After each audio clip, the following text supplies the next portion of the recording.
ராஜராஜ சோழனை கலங்கடித்த பிரம்ம ராட்சசி.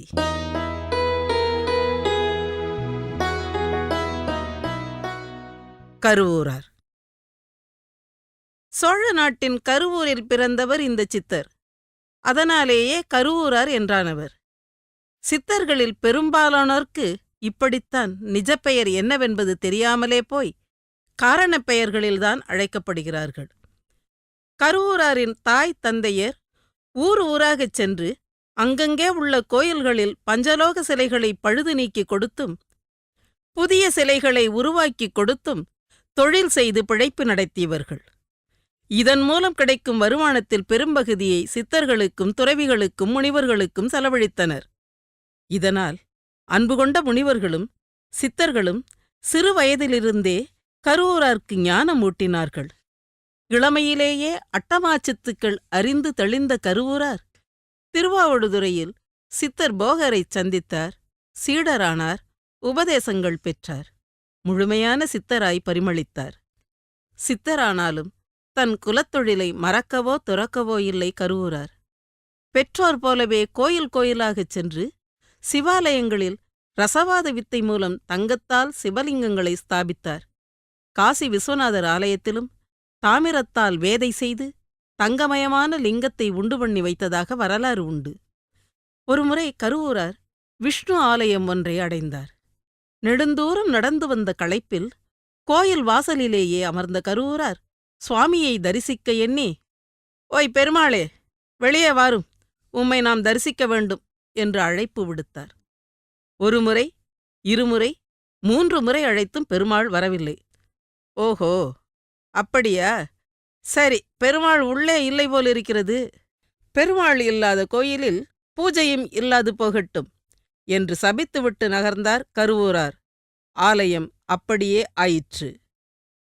பெருமாள் ஆலயத்தை சபித்துவிட்டு நகர்ந்த கருவூரார் அங்கிருந்து திருக்குற்றாலம் அடைந்து சிவதரிசனம் செய்தார்.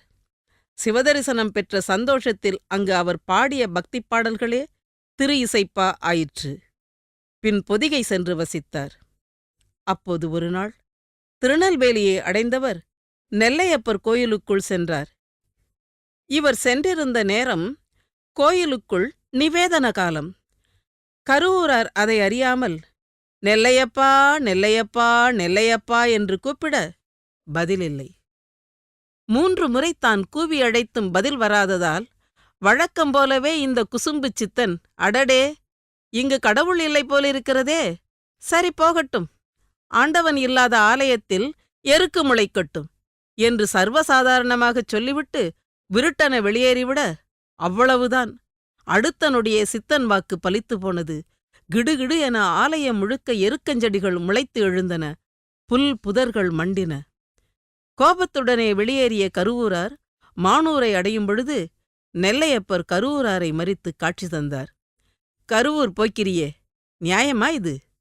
நெய்வேத்திய நேரத்தில் வந்து குரல் கொடுத்துவிட்டு பதில் வரவில்லையே என்று கோபித்துக் கொள்கிறாயே.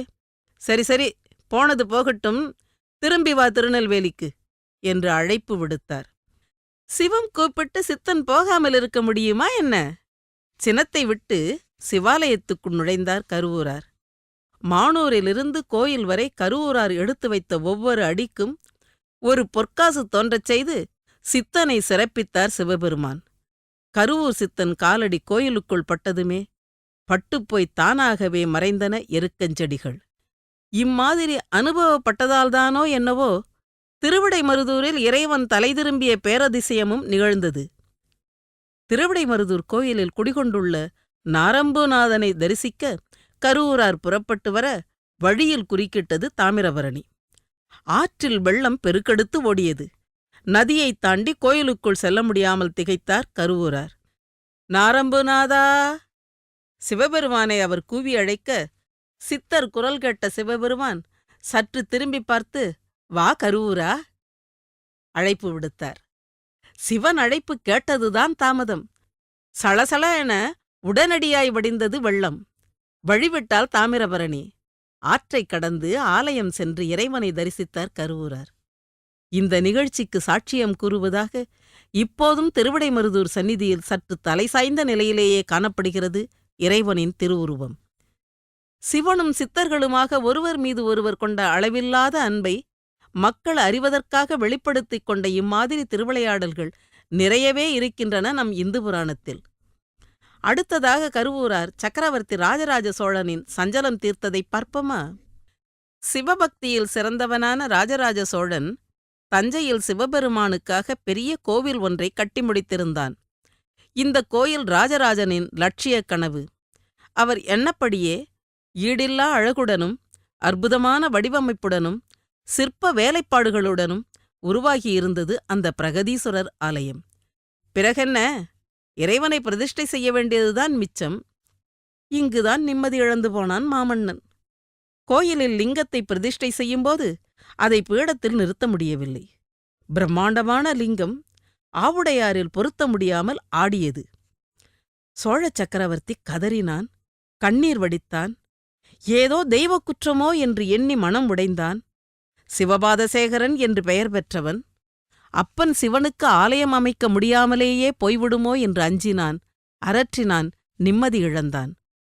அப்போதுதான் கருவூரார்க்கு அவருடைய குருவான போகரிடமிருந்து ஓலை வந்திருந்தது. கருவூரா, உடனே புறப்பட்டு தஞ்சைக்கு வா.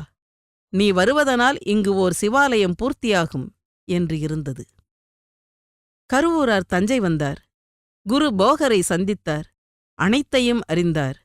பின் குரு வாக்கின்படி ராஜராஜனை சந்தித்து ஆறுதல் சொல்லி அவனையும் அழைத்துக் கொண்டு ஆலயத்தினுள் பிரவேசித்தார்.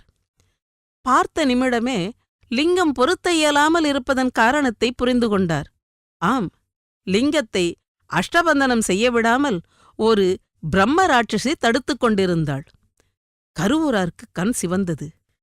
வாயில் இருந்த தாம்பூலச் சாற்றை பிரம்ம ராட்சசியின் மீது காரி உமிழ்ந்தார். அவ்வளவுதான். பஸ்மமாகிப் போனாள் பிரம்ம ராட்சசி. பின் எந்த இடர்பாடும் இல்லாமல் கருவூரார் தன் சித்தியின் சக்தி மூலம் லிங்கத்தை பிரதிஷ்டை செய்ய கம்பீரமாய் ஆவுடையாரில் பொருந்தி சிவலிங்கம் தகதக என பேரொளியில் பிரகாசித்தது. தொடர்ந்து மன்னனும் மக்களும் மனமகிழ்ந்து சிவநாமம் சொல்லி முழங்க அபிஷேகமும் செய்வித்தார் கருவூரார். ராஜராஜ சோழன் மெய்சிலிர்த்துப் போனான். கருவூராரின் காலடி வணங்கி அவரை போற்றிச் சிறப்பித்தான். இப்படி ஒரு சோழன் அவரை கொண்டாடினான் என்றால் மற்றொரு சோழன் கருவூராரை சிறையில் வைக்கவும் காரணமாயிருந்தான். அந்தச் சோழன் இரணியவர்மன். இரணியவர்மனும் ஒரு சிறந்த சிவபக்தன்தான். இவன் ஒருமுறை கனவில் சிற்றம்பலநாதனின் அற்புத நடனத்தைக் காணும் பேறு பெற்றான். கனவில் கண்ட அம்பலத்தானின் அழகிய நடன முத்திரையை ஓவியமாய் தீட்டினான். இருந்தும் திருப்தியில்லை. தான் பெற்ற இன்பத்தை இந்நாட்டு மக்களும் பெறுமாறு ஓவியமாய் வரைந்த நடராஜனை சொக்க தங்கத்தில் தகதகக்கும் விக்கிரகமாகச் செய்து ஆலயத்தில் அனைவரும் தரிசிக்கும்படி அமைக்க நினைத்தான். நாட்டிலுள்ள சிறந்த சிற்பிகள் அனைவரையும் அழைத்தான். ஓவியத்தை அவர்கள் முன் நீட்டினான். சிற்பிகளே, சிறந்தவர்களே, இதோ என் இறைவன் நடராஜனின் இந்த அழகிய வடிவை அப்படியே உள்ளது உள்ளபடி தூய்மையான சொக்கத் தங்கத்தில் விக்கிரகமாக செய்தருளுங்கள் என்று ஆணையிட்டான். கஜானாவிலிருந்து தேவைப்படும் அளவு சொக்கத் தங்கத்தையும் வரவழைத்துத் தந்தான். விக்கிரகம் வடிப்பதையே தொழிலாகக் கொண்ட சிற்பிகள் இதையும் சர்வசாதாரணமாகவே ஏற்று வடிவமைக்க முனைந்தார்கள். இத்தனைக்கும் வயதிலும் அறிவிலும் அனுபவத்திலும் தேர்ந்த சிற்பிகள்தான் அவர்கள். ஆனால் என்னவென்றே தெரியவில்லை. தங்க வார்ப்பு முழுமையடையாமல் உடைந்து கொண்டே போனது. திரும்ப திரும்ப முயற்சித்தும் முற்று பெறாமல் குறைபாடுடனே முடிந்தது. சிற்பிகள் மனம் பதைத்து நடுங்கினார்கள். சிற்பிகளின் கதறல் கடவுளின் காதில் விழுந்ததோ இல்லையோ, கருவூராரின் காதுகளை எட்டியது. சிற்பிகளை காப்பதற்காக அங்கே வந்து சேர்ந்தார் அவர். மன்னன் விதித்த கெடுவில் 47 நாள்கள் முடிந்திருந்தன. இன்னும் இருப்பது ஒரே ஒரு நாள்தான். என்ன செய்தும் சிலை வடிக்க முடியவில்லை கருவூராரே. தங்கவார்ப்பு நிற்காமல் உடைந்து போகிறது. இருப்பது ஒரே நாள். என்ன செய்வதென்று புரியாமல் தத்தளிக்கிறோம் என்று புலம்பினார்கள். கவலைப்படாதீர்கள் சிற்பிகளே. ஒரு நாள் எதற்கு? 1 மணி நேரம் போதும் எனக்கு. நிச்சயமாக அந்த அம்பலத்தானின் ஆடல் வடிவை நான் சிற்பத்தில் வடித்து எடுக்கிறேன். அபயம் அளித்த கருவூரார் விக்கிரகம் செய்வதற்கான அறைக்குள் புகுந்து தாளிட்டுக் கொண்டார். சிற்பிகள் கருவூராரை நம்புவதா வேண்டாமா என்கிறபடி பதைப்புடன் வெளியே காத்திருந்தார்கள். 1 மணி நேரத்துக்குப் பிறகு கதவு திறந்தது. கருவூரார் புன்னகையுடன் வெளிப்பட்டார். இனி யாரும் பயப்படத் தேவையில்லை. நடராஜனின் திருக்கோலம் திவ்ய வடிவுடன் எழுந்தருளியாகிவிட்டது. தரிசனம் செய்து கொள்ளுங்கள். ஆச்சரியத்துடன் சிற்பிகள் உள்ளே நுழைந்தனர். ஆஹா, அற்புதம், அற்புதம்! அம்பலக்குத்தன் விக்கிரகம் அழகு மிளிரக் காட்சியளிக்கிறதே. மறுநாள் மன்னன் வந்தான். தகதகக்கும் தங்க வடிவாக நடராஜனைக் கண்டான். வியந்தான், போற்றினான். அங்குலம் அங்குலமாய் தங்கச் சிலையை தரிசித்தவனின் கண்களில் திடீரென்று ஒரு சந்தேக மின்னல். மேலும் சிலையை கூர்ந்து நோக்கியவன் கோபமானான். சிற்பிகளே, நான் சிலை செய்ய சொக்கத் தங்கமல்லவா அளித்தேன்? ஆனால் நீங்களோ தங்கத்தை திருடி வைத்துக்கொண்டு செம்பு கலந்து அல்லவா சிலை செய்திருக்கிறீர்கள். என்னை ஏமாற்றப் பார்க்கிறீர்களா? கர்ஜித்தான் மன்னன். சிற்பிகள் பயந்து பதறினார்கள். மன்னவா, இந்தச் சிலை நாங்கள் செய்ததல்ல. எத்தனையோ முயற்சித்தோம். எங்களால் பொன்னில் சிலை செய்ய முடியவில்லை. சித்தர் ஒருவர் வந்து இதை செய்து முடித்தார். தங்கத்தில் செம்பு கலந்து ஏமாற்றியவன் சித்தனாயிருக்க முடியாது. அவன் மகா எத்தன். எங்கிருந்தாலும் அவனை இழுத்து வாருங்கள்.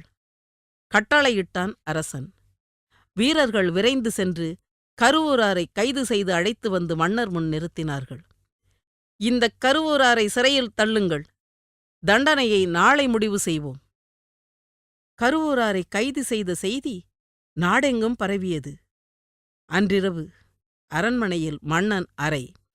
திடீரென அவர் முன் தோன்றினார் சித்தர் திருமூலர். திகைத்தான் சோழன். சோழனே, நீ தவறிழைத்து விட்டாய். கருவூராரை சிலை செய்ய அனுப்பி வைத்தவன் நானே. சுத்தத் தங்கத்தில் விக்கிரகம் செய்ய முடியாது என்பதை நீ அறியமாட்டாய் மன்னா. அதனால்தான் சிறிது செம்பைக் கலந்து சிலை செய்திருக்கிறார் கருவூரார். என்றாலும் நீ தங்கத்துக்காகத்தானே கருவூராரை கைது செய்திருக்கிறாய். போ, நீ கொடுத்த எடைக்குச் சமமாக வெள்ளியைக் கொண்டு வா. அதை உருக்கு. கட்டளையிட்டார். கனவிலிட்ட கட்டளையை மன்னன் பணியாட்களை விட்டுச் செய்ய வைத்தான். உருக்கிய வெள்ளியில் திருமூலர் ஒரு துளி செந்தூரம் இட்டார். அடுத்த கணம் வெள்ளி 10½ மாற்று தங்கமாய் மின்னியது. சோழா, இதோ எடுத்துக்கொள் உன் தங்கத்தை. இது போதுமா? இன்னும் வேண்டுமா? ரண்யவர்மா, நீ ஆசை என்ற பெரிய மலைக்குள் வாழ்கிறாய். ஆசை போய்விட்டால் உண்மையான பரவெளியை உணர்ந்து கொள்வாய்.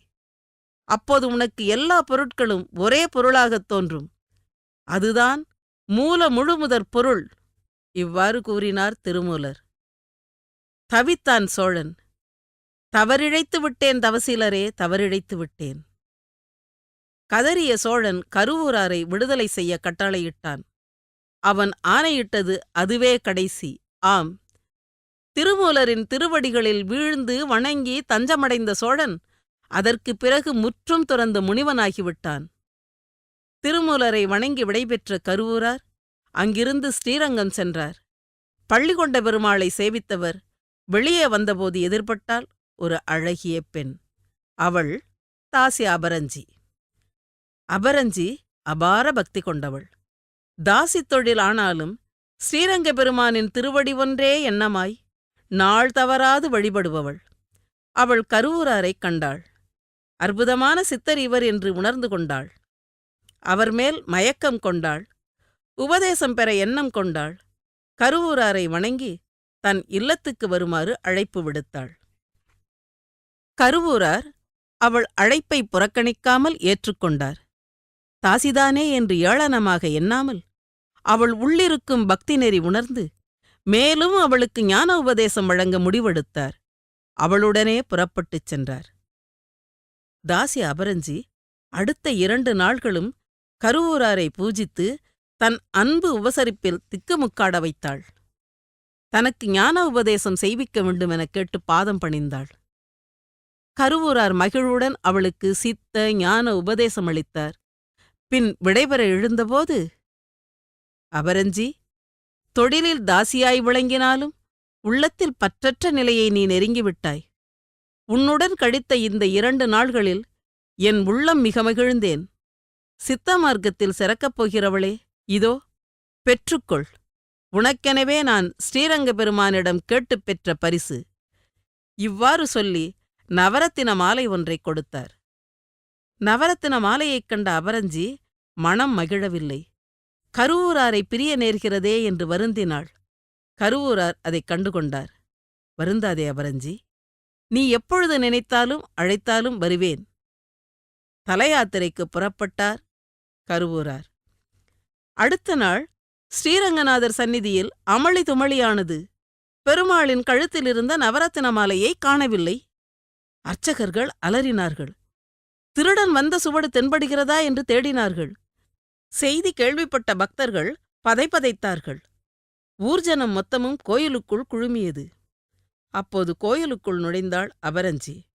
நடந்த களேபரம் எதுவும் அவளுக்கு தெரிந்திருக்கவில்லை. அனைவரின் பார்வையும் அபரஞ்சி மீது விழுந்தது. அவள் கழுத்தில் கருவூரார் அளித்த நவரத்தின மாலை ஜொலித்தது. ஆ, இதோ இதுதான், இந்த மாலைதான். அரங்கனின் கழுத்திலிருந்த மாலை இதுவேதான். அலறல் குரல் கொடுத்தார் அர்ச்சகர். அரங்கனின் நவரத்தின மாலை தாசி அபரஞ்சியின் கழுத்திலா? கடவுளே, இது என்ன அபச்சாரம்! அப்படியானால் இவள்தான் திருடியிருக்க வேண்டும். இல்லாவிட்டால் திருடிய எந்த காமுகனோ அதை இவளுக்கு அளித்திருக்க வேண்டும். ஆகவே மாலையை களவாடியவனை இவள் நிச்சயம் அறிந்திருப்பாள். கூடியிருந்தவர்கள் ஆளாளுக்கு குரல் கொடுத்தார்கள். அபரஞ்சியிடம் சற்றும் கலக்கமில்லை. அவள் அமைதியாய் பதிலுரைத்தாள். இந்த மாலையை யாரும் களவாடவில்லை. திரு அரங்கனின் பரிசாக கருவூரார்தான் இந்த நவரத்தின மாலையை எனக்கு அளித்தார். கருவூரான் வேலையாயுது. இப்போது எங்கிருக்கிறான் அவன்? சினம் கொண்டான் காவல் அதிகாரி. அழைத்தால் வருவார். நான் வரச் சொல்கிறேன் அந்த சித்தரை. பதறவில்லை அந்த பக்திமாது. சித்தனா அவன்? சரியான காமப்பித்தன். காவலர்களே, தாசி அபரஞ்சியை அவள் இல்லத்திலேயே சிறை வையுங்கள். அந்த கருவூரான் இவளைக் காண வரும்போது கைது செய்து இழுத்து வாருங்கள். காவலர்களுக்கு கட்டளையிட்ட அதிகாரி அபரஞ்சியின் கழுத்திலிருந்த மாலையை பிடுங்கிக் கொண்டு போனார். அபரஞ்சி கருவூராரை நினைத்துத் தொழுதாள். தொழுது முடித்து நிமிரும் நாழிகைக்குள் முன்வந்து நின்றார் சித்தபுருஷரான கருவூரார்.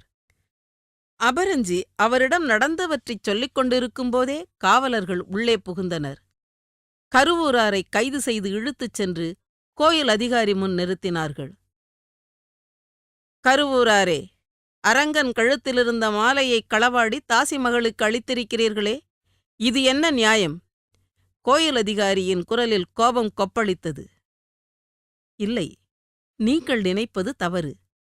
தாசி எனத் தாங்கள் இழிவாக பேசும் இந்த அபரஞ்சி திருவரங்கனின் பரிபூரண அருள் பெற்றவள். எனக்கும் இவளுக்கும் இடையே நிலவுவது குரு சிஷ்யை உறவுதான். இவளின் பக்தி பக்குவத்தைப் பார்த்த பரந்தாமன்தான் தன் நவரத்தின மாலையை என்னிடம் அளித்து இவளுக்கு பரிசளிக்கச் சொன்னான். இதுதான் உண்மை. என்ன கருவூராரே கதை அளக்கிறீர்? அரங்கன் இவளுக்கு போய் பரிசளித்தாரா?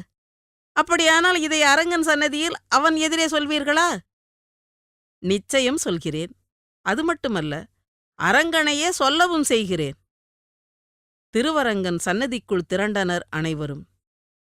அரங்கா, இந்த மாலையை அபரஞ்சியிடம் அளிக்கச் சொன்னது நீர்தான் என்பது உண்மையானால் நீயே சாட்சி சொல்லவா? அனைவரும் கேட்கும்படி கூறினார் கருவூரார். சந்நிதியில் சிறு சலசலப்பும் இல்லை. அந்த நிசப்த சூழ்நிலையில் அரங்கனின் கருவறைக்குள்ளிருந்து அசரீரி ஒலித்தது. பக்தர்களே, நீங்கள் அனைவரும் எனக்கு அலங்காரம் செய்து அழகு பார்க்க நினைக்கிறீர்கள். நானோ என்னைக் கொண்டாடும் அடியார்களை அலங்காரம் செய்து அழகு பார்க்க நினைத்தேன். அதன் காரணமாகவே அபரஞ்சிக்கு இந்த நவரத்தின மாலையை கருவூரான் மூலம் அளித்தேன். குழுமியிருந்த அனைவரும் அரங்கன் சாட்சியில் பரவசப்பட்டு போனார்கள். ரங்காரங்கா எனத் தொழுது கூத்தாடினார்கள். கோயில் அதிகாரியும் ஊர் பெரியவர்களும் கருவூராரையும் அபரஞ்சியையும் வணங்கினர். நவரத்தின மாலையை அபரஞ்சியிடமே அளித்தனர். அபரஞ்சி நவரத்தின மாலையை வாங்க மறுத்தாள். பெரியவர்களே, இது கருவூராரும் திருவரங்கப் பெருமாளும் சேர்ந்து நடத்திய நாடகம். இதன் மூலம் மேலும் புனிதமானேன் நான். இந்த புண்ணியம் ஒன்றே எனக்குப் போதும். அரங்கனுக்கு உரிமையான மாலையை அவரிடமே சேர்த்து விடுங்கள். தழுதழுப்போடு பேசினாள். நாடகத்தை நல்லவிதமாய் முடித்து வைத்த கருவூரார் பிறந்த ஊரான கருவூருக்கே திரும்பினார். கருவூராரின் புகழும் மேன்மையும் ஊருக்கு ஊர் பரவி பேசப்பட்டாலும் கருவூரின் மக்கள் மட்டும் அவரை புரிந்து கொள்ளாமல் இகழ்ந்தனர். ஊரின் அந்தணர்களோ அவர் மேல் கொலைவெறி கொண்டு தூற்றினர். கருவூரான் ஒரு மாயாவி, ஒழுக்கமில்லாதவன், மதுவும் மாமிசமும் கொண்டு வழிபடுபவன், போதாதற்கு தாசிகளின் சகவாசம் வேறு. இவனை முதலில் இங்கிருந்து ஒழித்துவிட வேண்டும். வன்மத்தோடு பேசினர். ஒருமுறை மதுவையும் மாமிசத்தையும் கொண்டு போய் கருவூராரின் வீட்டில் மறைத்து வைத்துவிட்டு அரசரிடம் போய் புகாரும் கூறினார்கள் அந்தணர்கள். மன்னா, கருவூரான் அனாச்சார பூஜை நடத்துகிறான். வேண்டுமானால் அவன் வீட்டை சோதித்துப் பாருங்கள். கோள் மூட்டினர். மன்னனுக்கு கருவூராரின் மேல் மதிப்பிருந்தாலும் அந்தணர்களின் புகாரை புறக்கணிக்க முடியாமல் கருவூராரின் வீட்டைச் சோதனையிடத் தானே புறப்பட்டான். அங்கே பூஜைக்கும் யாகத்துக்கும் உரிய பொருள்கள் மட்டுமே இருந்தன. மன்னன் தன் செயலுக்கு வருத்தம் தெரிவித்து கருவூராரிடம் மன்னிப்பு கேட்டான். மன்னா, என்னிடம் மன்னிப்பு கேட்பது இருக்கட்டும், என் மீது புகார் சொன்னவர்களின் வீடுகளையும் சோதனை செய்துதான் பாரேன். கருவூரார் சொன்னபடியே சோதனையிட்டபோது புகார் தந்தவர்களின் வீடுகளிலெல்லாம் மதுவும் மாமிசமும் நிறைந்து கிடந்தது கண்டுபிடிக்கப்பட்டது. கொதித்துப் போனான் மன்னன். அந்தணர்களின் மீது தண்டனை தரும் அளவுக்கு கோபம் கொண்டான். கருவூரார் மன்னனின் கோபத்தை தடுத்து சமாதானப்படுத்தினார். அரசே, அந்தணர்கள் மேல் தவறில்லை. அவர்கள் என் வீட்டில் மறைத்து வைத்த மதுவும் மாமிசமுமே அவர்கள் வீட்டில் கண்டெடுக்கப்பட்டன. வீண் பொறாமையினாலேயே அந்தணர்கள் இவ்வாறு நடந்து கொண்டார்கள். அவர்களை மன்னித்து விடு. கருவூரார் பெருந்தன்மையுடன் இப்படி கேட்டுக்கொண்டாலும் அரசர் முன் அவமானப்பட்டதால் அந்தணர்கள் மேலும் மேலும் ஆத்திரமடைந்தனர். ஒருநாள் கருவூரார் நதியில் நீராடச் செல்வதற்காக சென்றபோது கைகளில் கொலை ஆயுதங்களுடன் அந்தணர்கள் அவரை வழிமறித்து துரத்தினார்கள். கருவறைக்குள் புகுந்த கருவூரார், அணிலையப்பா, பசுபதீசரா, சரணம் சரணம் என கூவியவாறு சிவலிங்கத்தைக் கட்டித் தழுவிக்கொண்டார். அவ்வளவுதான். சிவத்தோடு அந்த சித்தன் இரண்டறக் கலந்து விட்டான். அந்தணர்கள் இந்த தெய்வீக காட்சியைக் கண்டார்கள். வெலவெலத்துப் போய் நின்றார்கள். தங்களின் தவறை உணர்ந்தார்கள். தாங்கள் இழைத்த தவறுக்கு பிராயச்சித்தமாக ஆணிலையப்பர் கோவிலிலேயே கருவூரார்க்கு தனிச் சந்நிதி அமைத்து அவருடைய உருவச் சிலையை பிரதிஷ்டை செய்து வழிபட்டனர். கரூர் ஆணிலையப்பர் கோயிலில் கருவூரார்க்கு இன்றும் வழிபாடு நடக்கிறது. கருவூரார் நல்ல தமிழில் ஏராளமான பாடல்கள் பாடி வைத்துள்ளார். அவற்றுள் 11 நூல்கள் தற்போதும் உள்ளன. அவற்றுள் வைத்திய முறை, யோகஞானம், அஷ்டமாசித்தி என்று பலவும் சொல்லப்பட்டுள்ளன. என்றாலும் அவருடைய நூல்களில் ரசவாத வித்தை என்னும் தங்கம் செய்யும் முறையும் உள்ளது என்று அதையே தேடிக்கொண்டிருப்போரும் இன்றும் உண்டு.